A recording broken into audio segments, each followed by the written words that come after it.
operated underwater vehicle. It's got little thrusters and it's able to maneuver around. And then you can add sonar to be able to get to something because visibility is usually poor. Then am I just looking at it with my camera, or do I want to do something to it? So then we got little arms, you can come up and grab a hold of something. Black box, for example. So we're this delivery mechanism for what it is that the job requires. My father and I started the business about 14 years ago. He's been in the industry all of his life. He was in the Navy for 10 years. He was a Navy diver. He was part of the Sea Lab program. He built a bigger ROV in the mid-'80s. And in the early 90s, we started talking about why do ROVs need to be big and cumbersome and require a lot of people, heavy handling gear, expensive. Why not make a small one? So in a smaller ROV, you've got to package everything in a way that the ROV is still maneuverable, but still has enough power to overcome the drag of things like the tether. And then our goal was too, we want to keep it affordable. So that's where SOLIDWORKS has been huge.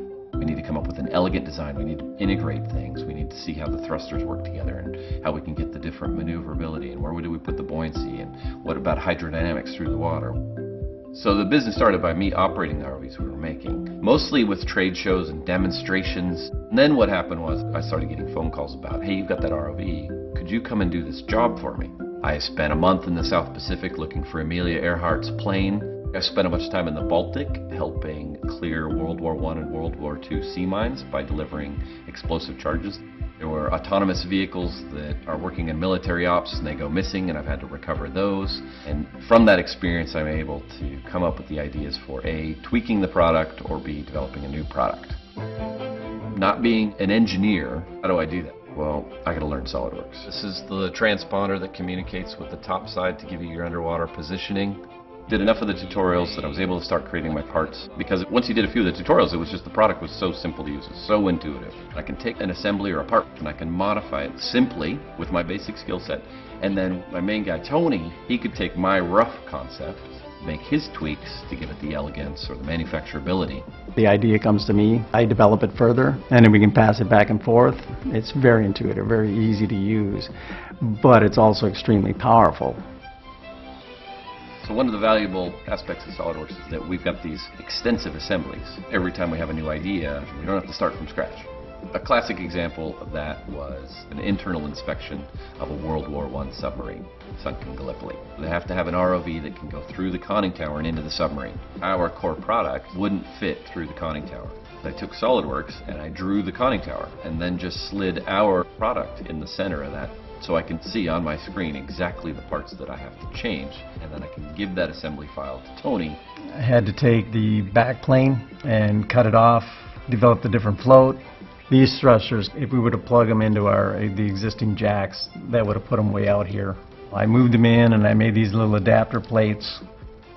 And typically when I have parts come back in that have been designed in SOLIDWORKS, it's amazing how easily these assemblies go together.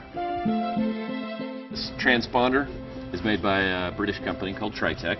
They gave us a SOLIDWORKS model. Our core product, it's a payload delivery system for other companies' products. They're all using the same SOLIDWORKS program that we're using, so they can give us the part and we can really model it up so that it looks like it was actually conceived with that part in mind.